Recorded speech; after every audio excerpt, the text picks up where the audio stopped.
Well, like any good startup company, after months and months of planning, we are finally here. It is Scrushy on Business. Welcome to episode 1. My name is Dave Greene, and I am thrilled to have the opportunity to host this podcast with the star of the show, a gentleman I've had the opportunity to get to meet over the last couple of months and really get to talk about one of my favorite subjects with business. Richard Scrushy, how are you? Man, I'm great. I tell you, Dave, I really appreciate all the fine work that you've done, and to have you as a partner and host here with me it means a great deal. And you're very accomplished in this area, in this space, and you've just been a super partner. So I just want to thank you, and I'm excited about what the opportunity brings here and what we're going to be able to do on this podcast.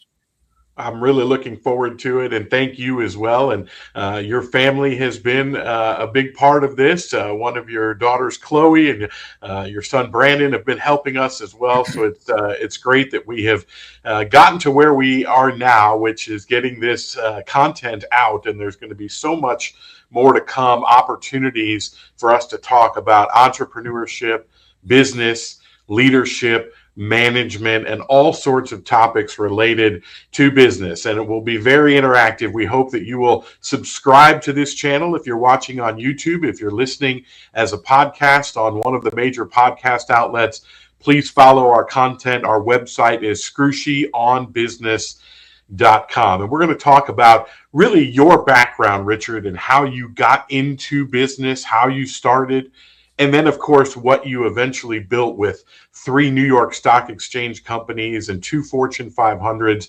And then we're going to get into the meat of our podcast, which is the opportunity for people to get business advice about their companies. But let's start with your background. Let's take us all the way back to growing up in Alabama and what life was like for a young Richard Scrushy.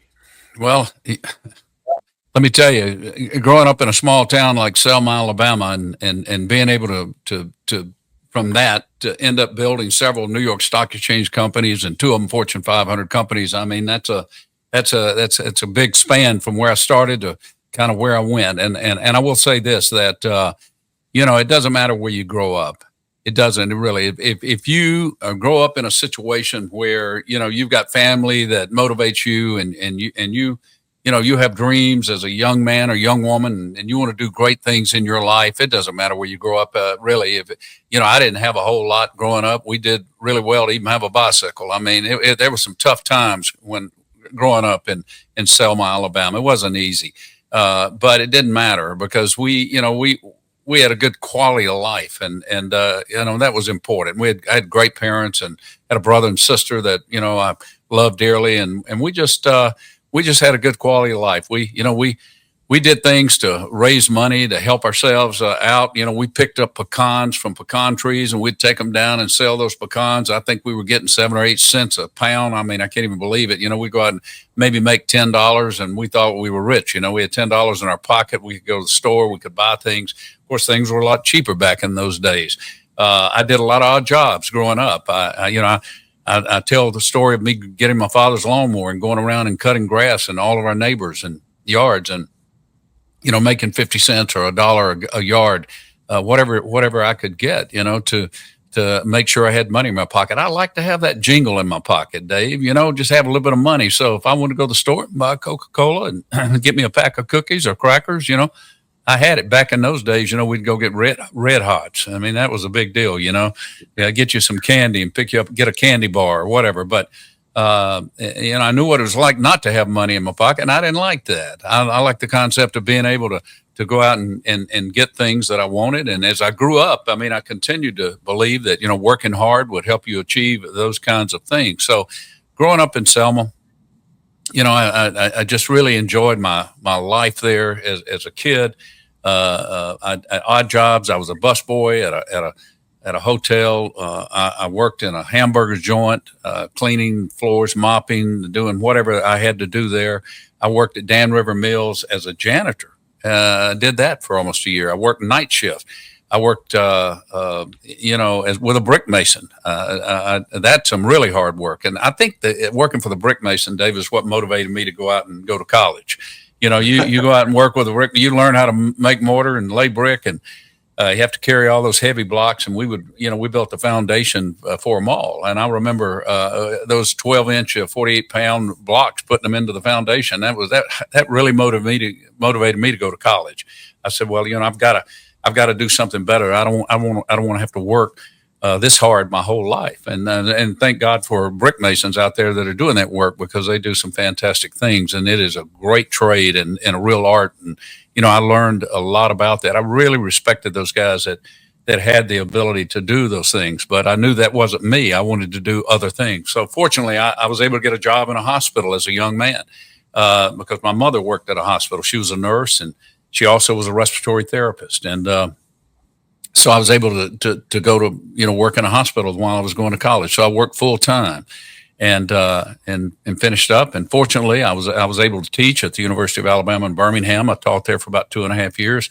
Anyways, I ended up after a period of time working for a New York Stock Exchange company as a young man in my mid-20s. I mean, just amazing. Like 26 years old, I went to work for this New York Stock Exchange company. It was based out of Houston, Texas, and they had placed me up in St. Louis, where you live. And I worked up there. We had a bunch of hospitals in Missouri and Illinois, and I was involved in running those hospitals and helping with those hospitals, and was quite successful. And they eventually moved me after about a year to the corporate headquarters in Houston, Texas, promoted me up. And as a young man, I ended up, before I was even 30 years old, running $100 million company, and with a couple of thousand employees. And I spent 5 years in a New York Stock Exchange company, again in my 20s, learning how these companies run and how they were built, and things that are important in building a large company like that, and how you have to organize them. And but not only that, I saw a lot of people that that I learned from them. They taught me things on how to sell and how to market and how to understand the things that were important that would create, facilities would be more profitable if you did certain things. But I just learned a lot, and I went to school on that company. So that was kind of my start. And I did all the things as a young man that allowed me to, again, have that money in my pocket, and that motivated me. But at the same time, I learned how to work with people, and how people built businesses, and what made them successful, and the ones that failed, why they were having trouble. And then I worked with people that were great leaders, and they were great coaches. And I tried to pull all the information I could from those people that I felt were kind of mentors to me. And I had a lot of them. I had a lot of great mentors, and I appreciated those guys, teaching me and showing me. And and as I look back on my past, I think about those guys. And, as I think about this podcast, having been involved in building 3 New York Stock Exchange companies, 2 Fortune 500 companies, I hope that I can share some of the information and some of the things that I went through that allowed me to be able to have those successes with other young people or other individuals out there that want to accomplish great things in their life. Not everybody's going to build a Fortune 500 company. Not everybody's going to take their company public, but there are things that you learn along the ways that help, whether it's a $1 million company or 10 million, 100 million, or $100 billion company. There are things that you learn and you can share and you can talk about that will help people along their path as they begin to build their own business and build their own company. So, hopefully we can use this podcast to impart information that will inspire people. Yeah, and we're going to talk about every aspect of it. My background has been a lot in media. We own 3 media properties right now, including the podcast network that we're on now and broadcasting from, Podcast Heat. And my background has been a lot of working with salespeople. And you realize through working with salespeople who really wants it and who doesn't. Because sales, of course, is like having your own business, and you learn a lot about people when you hire them in sales, because of course there's a scoreboard that goes with it. But one thing you had told me before that I found interesting, because you and I share this, is you told me when you were working at that hamburger joint when you were younger, you were honored to have the job. And I always looked at my first jobs the same way. And from the start of my working career, I thought like an owner. like really cared about the company. And you said that you had that very early as well. Oh yeah, yeah.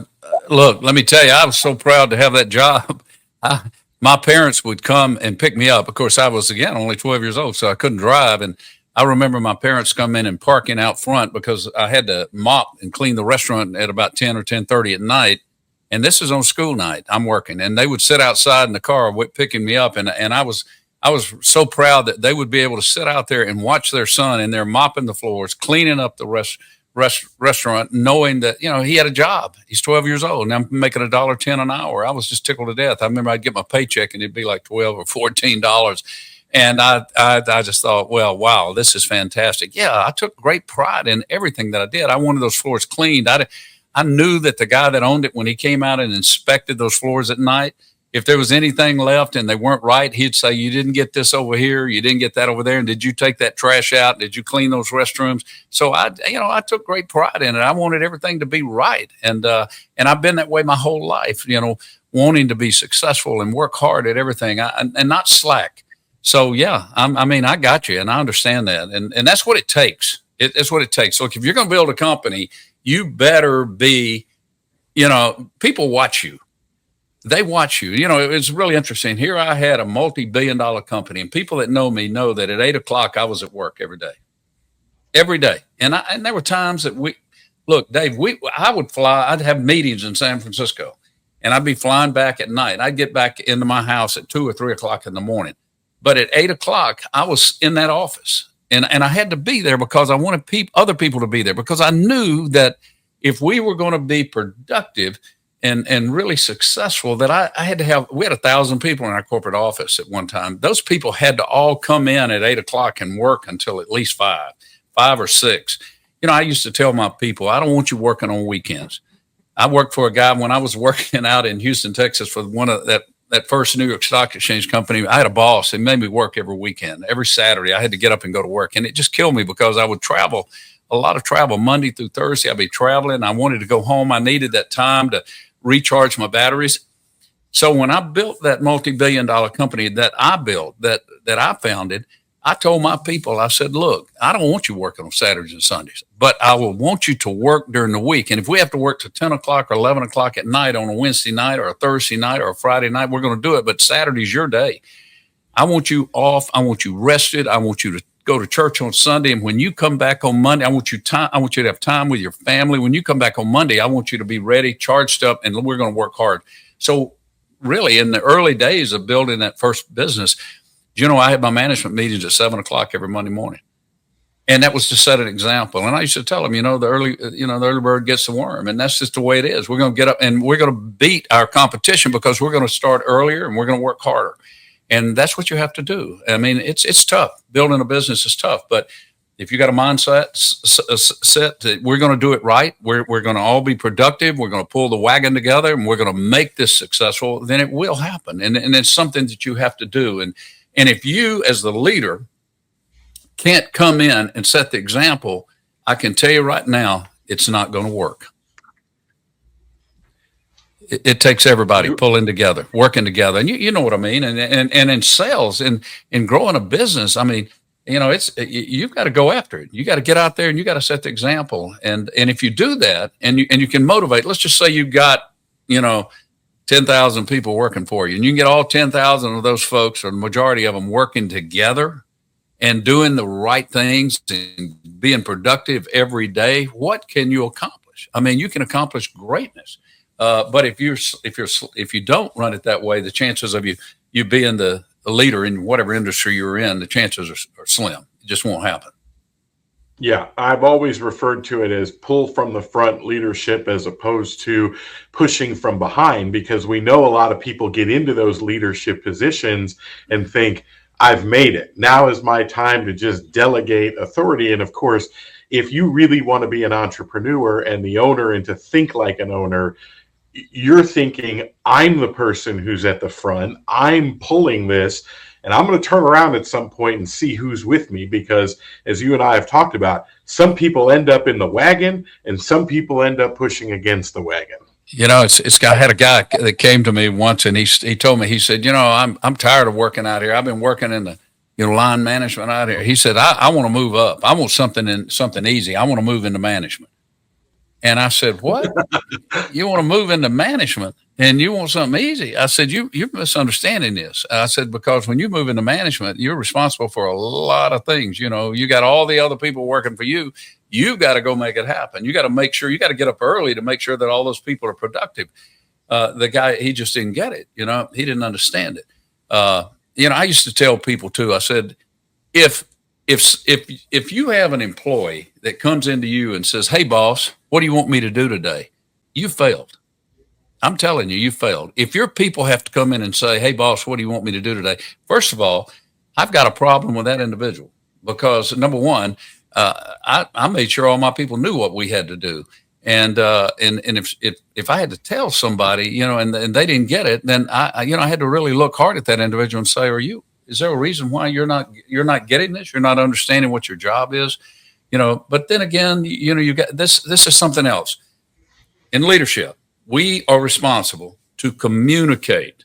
We have to communicate what it is that we expect out of our people. Now I'm saying this right now. Now look, we're going to have a lot of CEOs on this podcast. Okay. We've already got them. As a matter of fact, I got to tell you this morning, Dave, I've got emails and text messages when we put out the promo on this program and the press release.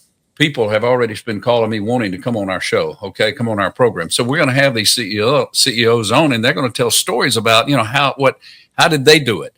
How did they raise the money? What was their idea? What turned it, made it successful? Because I had lunch with a gentleman just the other day. He built a $140 million company and sold it. And he was telling me the story of how he built it. And he's going to be a great guest. And eventually we'll have him on. And he's going to tell the story of how he started with nothing. He told me, he says, I was totally broke. I didn't have anything. And he said, and then this is what I did. And then I did this. Then I did that. Next thing you know, over a period of years, he built that company up. He sold it for $140 million. He's a very wealthy man today. So we're going to talk about those kinds of things and those kinds of successes. And in my past, I had an opportunity to work with a lot of different people. And I will tell you this, that there was a time when I looked at how many people that I had worked with that became millionaires that actually came to work for me. And I counted something that was like 70 people that had worked with me had become millionaires, that had literally just become part of what my vision was and my dream. So, and they locked into that. So, and that does happen sometimes. You'll have people that will love what you're doing and they will become part of your vision and they'll want to be part of it and they'll want to help you. And of course you got to surround yourself with people like that. But look, let me tell you, it's exciting.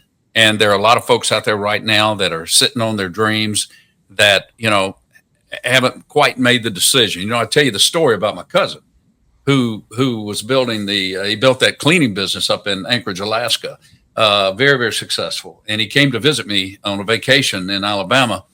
We were having dinner one night and he told me, he said, I'm going to sell my company. And I said, really? I said, I thought you were really enjoying building. He says, I did. He said, the greatest thing I ever did was when I left that job and went out and started my own business. And he said, I knew I could do it. I've worked hard. I built it up. He's cleaning, office buildings and corporate headquarters up in Anchorage. And so he built it up large enough to where another larger company noticed and said, hey, that's a successful company down there. I need to buy that and it can become part of our organization. So they came and made him an offer. And so he was visiting with me and he told me about it. And so I told him, I said, well, I've got this idea of starting this company and let me tell you about it. And the idea was building this healthcare company. And he just encouraged me. He said, just step out, Richard. Just step out. You can do it. You've told me how you want to do it. You've told me what your dream is, your idea, your vision. He said, you've got all the things lined up to be able to go to it. He said, you're just going to have to step out on faith. He encouraged me to do what I did. And so I hope that this podcast can encourage others that are out there that are on the edge, that have a burning desire, that wake up every day and they're filled with this desire to build this business or go in this direction or that direction. And, I hope that we can encourage those folks. But now I have found, and I will tell you this, Dave, and speaking at business schools around the country. And I would ask people, what business are you thinking about going into? Every now and then I'll have somebody tell me they want to get in this business or that business. And I'll ask, and I'll think, that's probably not a good business. And how much money do you think that's going to take? And then they never tell me enough.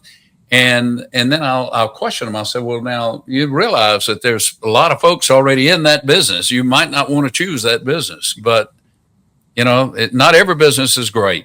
And so maybe in this podcast, as we talk about different businesses and we bring on different entrepreneurs and people who have built businesses, maybe, we'll be able to give people clarity on, well, maybe that's not the greatest thing. Sometimes you can have a burning desire to go do something that's going to be a disaster. So you got to check all the right boxes. Okay. Is it bankable? Is it what's going to be the return? What's it going to take to get it done? Can you hire the people? How many, are you the first one to ever do this? Or are there a dozen other companies you got to compete with? And I'll give you an example. Can I give you an example? Please. Let me give you one. So I had a lady that in a business class I was teaching. She had a burning desire to build this retail business. Well, the retail business she wanted to build was, and where she wanted to put it, I asked her, where you want to put it? Well, she was going to put it right next to one of the big box stores that did the same thing that she was trying to do. And I said, if you do that, they're going to kill you. I said, first of all, they're going to beat you on pricing. Number two, they're going to outsell you. They're going to have more variety, and you're going to end up paying rent on space that you lease. And it's just going to be really hard to make it work. And so as I went over her numbers and I looked at it, I said, I hate to tell you this, but don't do this. I don't think it's wise. And I think you'll lose your money. And of course she didn't, but you're going to come across those businesses like that. And then you're going to come across others. You're going to look at it and you're going to say, oh my gosh, the return, this is $1 billion business. Yes, go do this. So I want this podcast to be, I want people to be able to send us emails and they can send that into info@scrushionbusiness.com. And they can say, here's what I'm thinking about doing. And what do you think? And I mean, we're not trying to get your ideas, believe me, but if you want some advice, you'd like to hear what we have to say about it, and we'd love to be able to respond to you, and we can do that. And if you don't want us to bring it up on air, we can just send you an email back and tell you what we think. But we'd love to have you as a listener. We'd love to have you participate, and we want you to be part of what we're doing. We do have plans to bring on, like I said, lots of different CEOs and entrepreneurs that have started up companies and been quite successful. And again, I was blown away with the fact that when we put a press release out, I've got emails from people that are CEOs that said, I'd like to come on your show. So anyways, we've got a lot of great things planned. You want to tell them about it, Dave? Yeah, look forward to all of it. And as you said, we're gonna talk on all of those different businesses, whether it be a size where you have just started a company and you're looking to grow it maybe to that next level, or if it is something where you have a company that is looking really to grow to the next level and become a public company. Richard will be able to answer those questions. So info@scrushionbusiness.com is where you can send in those emails, and Richard will be able to respond to you, and we'll answer some of those questions here on the show. And then, as you said, visit with several of the top CEOs around the country and get their story of their vision and how it became reality. And let's turn to that on your side, Richard, with HealthSouth. Tell me about it becoming a reality and then the incredible growth you experienced fairly quickly. Okay. Yeah. First of all, that was an idea that I had, and it was a vision, and I was consumed by it. I was so consumed by it that I had my friend who, told me we were at a Chinese restaurant one night, and he said, don't tell me about this. And I don't want to ever hear about it again. You tell me about this all the time, but you haven't done it. And I don't want to talk about it anymore and unless you start this company. But I was telling him about this vision that I had. I literally, and this is crazy, but I could see these facilities and I could see the patients coming in and out of them. And in my mind, I would wake up. I had that burning desire that all the great entrepreneurs, you go all the way back to Henry Ford, all the way, Thomas Edison, you look at all the greats out there that have built companies that, you know, the Jeff Bezos and the Bill Gates and the Mark Zuckerbergs and the Elon Musk and Steve Jobs and Richard Branson and all these different people. They'll tell you that you have this burning desire inside of you that it consumes you, and you begin to see your business and visualize it. And then funny thing, the way your mind works, you literally, everything you do in your life will move you closer to that. And so you make decisions around moving closer to building that has consumed you. And that happened to me. And so by the time that I decided, okay, I'm now ready to go do this, and I went to the chairman of the board of LifeMark Corporation, which is where I was working and running a division there. And I asked him, would he support me? And he said, absolutely, I'll support you in whatever way you need. So, you know, I got to tell the story. I'm sitting at Greenway Plaza at Stouffer's Hotel having breakfast, okay, in the restaurant. And I'm trying to recruit a guy who was working with us. And I was telling him what my dream was and what my idea was and about these clinics and that I wanted to build, these comprehensive outpatient rehabilitation facilities, and that did all of these different services and that were reimbursable by Medicare and insurance and yada, yada, yada. And so I was telling him about it and telling him how many that I felt like there needed to be in the country and the kind of markets that we'd put them in and how the doctors would work with them and the people we would hire. And I was telling him the whole thing. And so as I'm sitting there, and all of a sudden this young man walks up to me. And he hands me his business card. And he says, hi, my name is Matt Mikowski, and I'm with Citicorp Venture Capital. I have overheard your conversation with this gentleman right here, and I love what you're saying. I would like to invest in your business. And I almost fell out of my chair. And I said, really? He said, give me a call. So he gives me his business card. So I called the guy.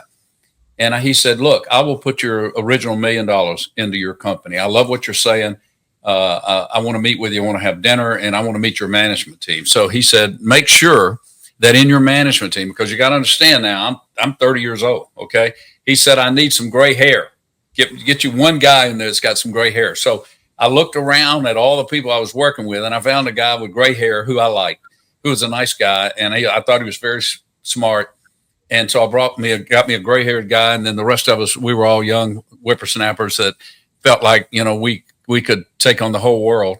And so I put this group together, and there were 5 of us, and we had dinner with this investor, and he loved it. And I pitched the whole deal to him, and I was able to get the other 4 guys to buy into the story and what I wanted to do. And he funded it. But he didn't fund it for a while, and he made it hard. He said, look, I want you to set up milestones. And I want you to accomplish these milestones. You do these milestones. And this is something I'd say to people when they come to me and want to start a business. I say, okay, what are your milestones? What do you want to do first, second, third? You want to raise this money? You're not going to be able to get a bank line initially if you don't have assets, you don't have cash flow. So we got to start with something. So what are our milestones? So this guy made me set up milestones. Build the first one. Build the second one. Once you get out here and you have the third one under construction, the first 2 are up and running. Once you have your management team, you got your office, you got everything set, then I'll put the money in. So initially, I put all the money in myself. I paid all the salaries on everyone. And so I had made money at working at LifeMark. And LifeMark actually sold the company. And that was another reason that the timing was perfect for me to leave, because I would have had to have moved to California. I didn't want to move to California at the time. And they had sold the company to AMI, which I think today now is called Tenant. And so it was the perfect time. And I made some money because I had stock options and stock in that company. I'd been successful. So I took the money that I made at LifeMark Corporation and I put it into HealthSouth. So when you look at HealthSouth, which is now called Encompass, the founding of that company came from Richard Scrushy's pocket, right out of my own pocket. I was willing to take the money I made and put it into that business to start it, rather than me taking that money and going out and buying Richard a new car, a new house, or doing whatever. So I shoved all the money in and put it into HealthSouth. And I paid all the payroll. I paid every one of those guys. Those 4 guys that came with me, I didn't take a salary. I paid those 4 guys. So that's how we got the company started. And they all moved to Birmingham. We set the corporate office up in Birmingham, Alabama. I rented the office. I paid for everything. We did it all. And I believe, and see, when you think about that, I was all in. I went all in because in my mind, I was all in. I already knew how this was going to go down. and I could see it. And I had that burning desire. So I pushed everything out. I went all in on it. And sure enough, we started getting traction in the first clinic, the second clinic, and patients were coming and doctors were using everything that I had dreamed and I had seen was becoming a reality. And so when the gentleman came down and he looked at everything, he said, "You met all the milestones. Here's the first $1 million." Wow. So when he did that, that was the beginning. And then, of course, with that, he helped me put together a network of venture capitalists. And we went out and we raised, I think the next raise was like 5 million. And then we did another one like 6 million 6 months later. But we raised enough venture capital to get the company up and running. And we had to take some dilution because we had to give up ownership to those other venture capitalists. We had a great group. We brought in some great venture capitalists, and we then put several of them on our board of directors, and they were all very influential. And then they gave me some great advice, and we put some other guys on the board as well. Like I brought on some folks that were really experienced, some more gray hair, to people who I could go to and ask tough questions, and they could help me. People that had been there, done it, and been successful in other companies. So that was how we got started at HealthSouth. And then within 2 years, the company was profitable. And then we took it to the NASDAQ. And took it public, had a big round. 6 months later, the stock had doubled. We did another round.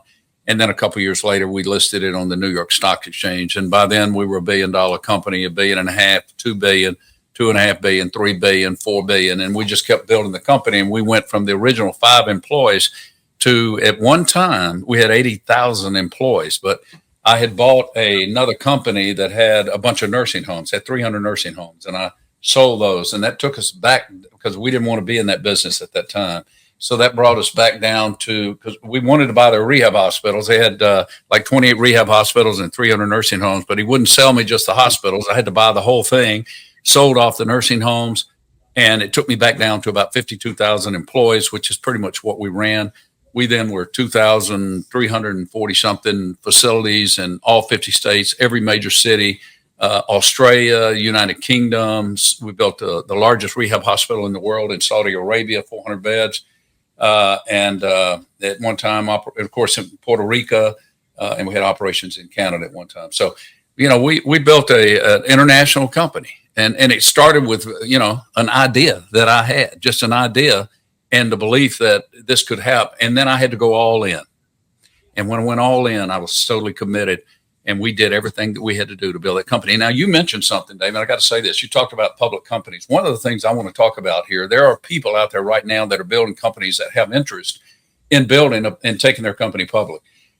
We're going to talk about that. There are a lot of things that you got to know about becoming a public company. And I was, I was involved in building 3 public companies and taking them out and all the things you got to deal with on Wall Street.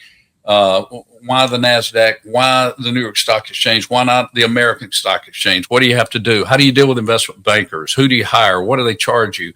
What are they going to tell you that's not true? What are they going to tell you that is true? How do you go about doing all these things? But I will tell you this, that one of the greatest things in the world, that if you build your business right and everything is put together appropriately and you can take this company public, that is a way to build significant wealth. And that is a great thing to do if you have a company that Wall Street would have an interest in. Now, they're not interested in everything. So that's the other thing we'll talk about, is the kinds of businesses that Wall Street would like to invest in. I mean, some businesses, they'll say, we don't have any interest in that because we don't think it has the ability to scale. And we don't think that the returns are going to be high enough. And we think it's going to have to be over leveraged, or it's going to have to be this or that. So all of these things are things that we're going to have to talk about, and we're going to talk about on this podcast, that I think is going to be incredible. It's going to be very valuable to anybody out there that's trying to build a business, wants to build a business, and scale it and do something really successful in their lifetime. So we want to participate in that. We want to give them information that will help them. info@scrushionbusiness.com is where you can find us. And as Richard said, as he was talking about those different steps of HealthSouth, we'll eventually dive into all of those topics: becoming a public company, building a staff, how you go from small to medium to large to public, all of those steps along the way. We'll dive into all of those as we go through, but we really appreciate your questions and welcome you to send those in about your company, about specific thoughts that you have or questions that you have for Richard. So we're excited to work with those, whether they're, again, just starting out or even haven't started out yet, to somebody who's looking to potentially build a public company. We've talked about staff. And of course, you're only as good as that staff that you have around you. And you built up, as you mentioned, quite a company, but you had to have those leaders that you trusted along the way. Was it difficult for you? Because as you get that big, you have to let go of things, right? You have to delegate. You have to have other people step into roles. How difficult was that for you as that process was going along of building HealthSouth? It is a difficult process, but if you have management that you work with year after year after year, and you begin to develop trust, you can begin to turn and delegate. But let me tell you, if you're one of those guys that everything has to cross your desk, you're not going to make it. You're not going to build a big company. You got to trust people. You got to have people around you. I can tell you right now today that, I had the vision, and I knew where we had to go. But I had to be able to rely on other people. You can't build a multi-billion-dollar company, or even a multi-hundred-million-dollar company, or even $100 million company, unless you have people that you can rely on and you can trust. There was a time, Dave, where the division presidents all had a sign off on $1 million. I had to give them the sign off on $1 million. We were so big and we were so successful in doing so much that I couldn't approve everything. They had $1 million checkbook. If they want, they could spend up to $1 million without me even seeing it. And I had to get to that point, and I had to trust them, because, and let me tell you, you can do that, but you got to put the system in to do it. And we're going to talk about that. How do you do something like that? How do you give somebody $1 million level of approval? I will tell you this, going back to LifeMark, I remember the day when my boss at LifeMark gave me a $5 million limit. Okay. He said, you can sign off up to $5 million.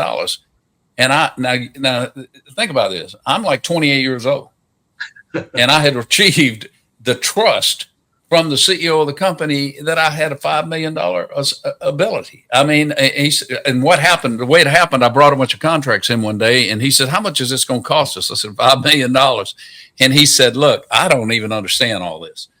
He said, you understand what you're doing here? And he says, everything you've done, Richard, you've been successful at it. You got the highest margins in the company. And he said, I'm just going to give you a $5 million limit of authority. Right now, you can sign these. I said, so you're not going to sign these contracts? He said, no, you're going to sign them, and I'm going to hold you accountable. And so you got $5 million. So when I built my company, I knew the day would come when I was going to have to give people the authority to be able to grow the company.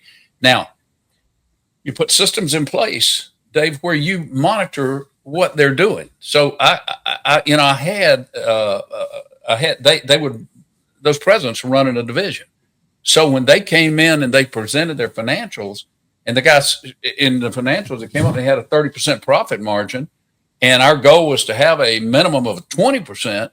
I mean, I could trust that guy. I'm just giving you an example that you put systems and controls in place. And then now let's just say the guy came in and he only had a 5% or an 8%, and the rest of the company's running 20. Well, that guy would lose that limit of authority.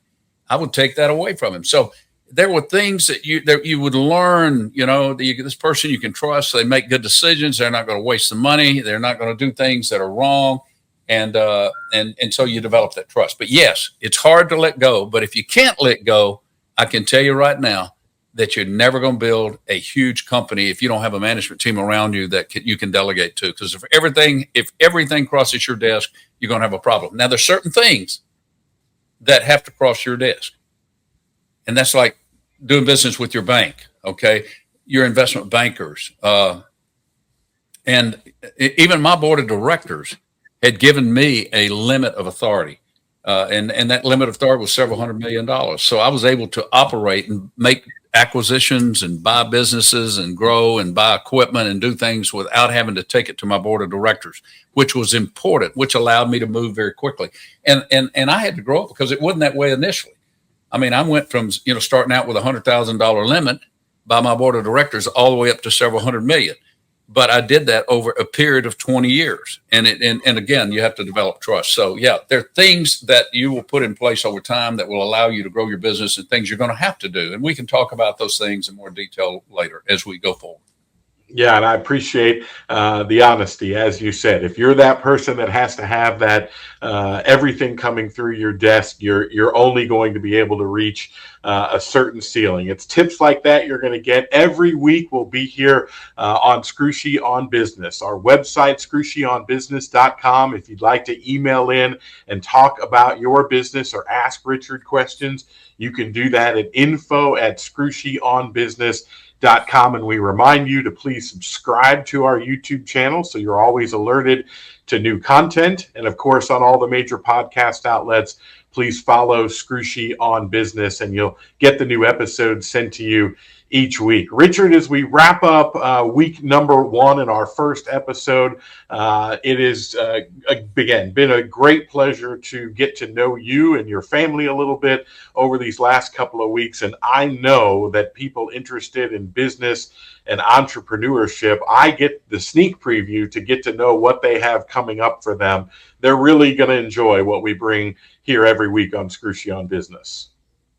There you go. And here's what I want to say as we are signing off today on this first podcast, which I'm really excited to be part of. And thank you again, Dave. I just want to say this to all you entrepreneurs out there. Follow that dream.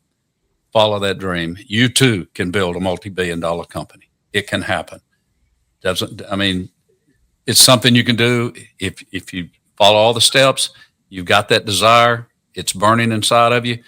We want to know about it. Send us something. Let us know. info@scrushionbusiness.com. We'll see you all next week. Have a great week. Have a profitable week.